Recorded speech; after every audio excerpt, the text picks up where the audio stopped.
Hello, peoples. Last week I saw two movies in the theaters. The first one I saw was Aquaman and the Lost Kingdom, and then I saw Poor Things. And so it was quite an interesting double feature. It honestly feels like a kind of like weird Barbenheimer. This is directed by Yorgos Lothamos. Yorgos Lothamos, is that how you say his name? I honestly don't know. This is my first movie of his. I have not seen The Favorite or The Killing of a Sacred Deer, I believe is his other film. I've not seen them, so this is my first one. This is my introduction. Yeah, nothing could have prepared me for this movie. I saw the trailers. It looked funny. I was in awe with the aesthetic of this film. But truly, nothing really prepared me for what this movie was, because this movie is honestly a sexual odyssey of children in adult brains. That's it at surface level, and the movie gets a lot deeper than just that. It's a very weird movie, and it's kind of designed to make you uncomfortable, but honestly, the movie was more than anything hysterical. This movie was very, very funny. It had me laughing throughout. The audience had a great time with this movie, and I saw this in a surprisingly packed theater, and they had a great time with it. So I'm very happy for the film that art films like this, people are showing up, and people are maybe not understanding it, because it's hard to understand a movie like this, at least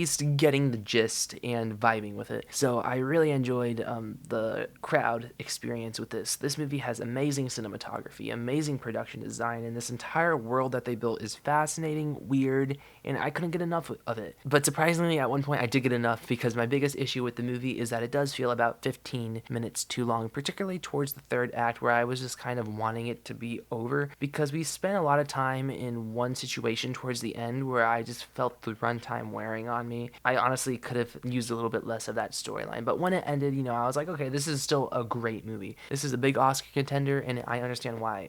Emma Stone is fantastic. This is definitely her best performance that I've seen from her.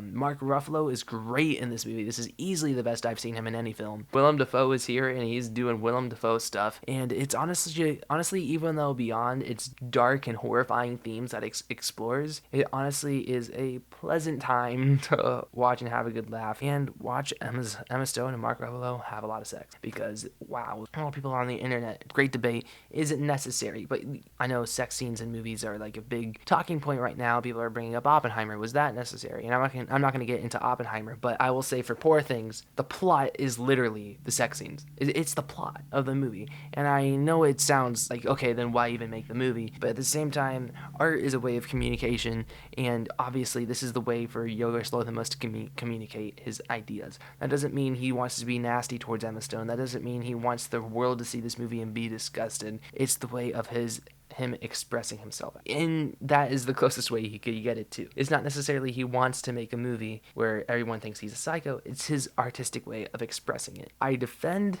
the sex scenes in this movie, even though they are a lot and all over the entire film. It really just comes down to a matter of taste. Can you really just watch an entire movie where it's just a lot of naked people for 60% of the runtime? And my honest answer is, depends who I'm watching it with, what would I feel like, because honestly, it really depends on your headspace going into this movie. Are you just gonna watch it and be kind of like, oh my god, more naked people? Or are you just going to watch it and accept it as a piece of artwork from Yorgos Lanthimos? So that's my stance on that. I probably spent too much time talking on that. Emma Stone, like I said, acts like a child for 2 hours and 20 minutes, and it is very funny. It couldn't get enough of that for the film, and to see her grow and become a Bella Baxter compared to who she was before in that body. It has a lot of statements to make with that, and it's honestly a very deep film, and honestly, a lot of it probably did go over my head, because I'm still processing it all this time later. It's a great movie. I need to watch it again is my biggest takeaway, but honestly, my biggest gripe with the film is that I did feel that it was about 15 minutes too long, or a 15-minute section of the film kind of